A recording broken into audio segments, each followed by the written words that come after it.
Hey guys, Dr. Brad Bodel, and today I wanted to talk to you about intermittent fasting or time-restricted eating. Now, if you're someone who's been dealing with metabolic syndrome, prediabetes, or diabetes, one of the best things that we can do for your health is lower your blood sugar and improve insulin sensitivity. And intermittent fasting is great for that.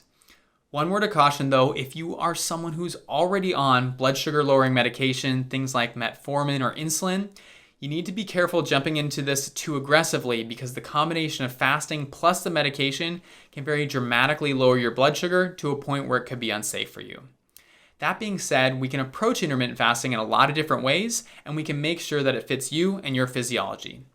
Commonly, what I will first recommend to people is restricting their eating to a 12-hour time-restricted window. What that means is from when we take our first bite of food during the day to when we take our last bite of food, it should be no more than 12 hours. So let's say you have breakfast around 8 a.m., you don't want to eat any later than 8 p.m. because it can have negative impacts on your blood sugar, which obviously we're looking to improve upon. Now this change can require a bit of adaptation for people, and for some it only takes a week, for others it may take a month to completely adapt. What we're looking for is improvements in satiety, energy, and sleep that helps us know that we're on the right path and things are changing with our physiology. Once we see that change, then we can move on to the second phase, which is continued restriction of our window.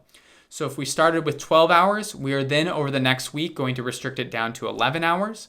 The following week, we're going to restrict it down to 10, and we're going to continue on that path until we get to 6 or 8. Now, commonly people will ask, what if I start feeling worse during that time? And this does occur. Well, fasting is not for everyone, and we have to find that sweet spot for us. So if you find further restriction is not beneficial, that's okay. Stop where you're at, and you will still maintain benefits because the minimum that we're looking for is that 12-hour window. However, if you do make it to that 6 or 8 hour time-restricted eating window, people often ask, how do I achieve that? It's hard for me to fit my 3 meals into that shorter time. And the answer is really simple.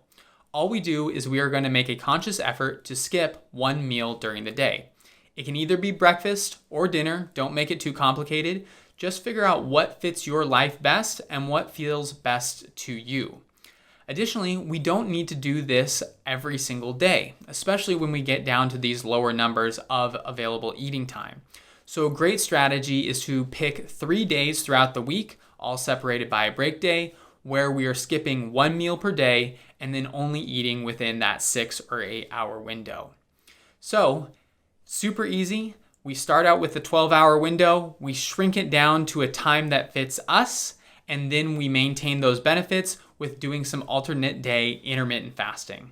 The reason why I like this stuff is because it's easy for you to do at home, it doesn't require any extra money, and it can have huge implications for your health.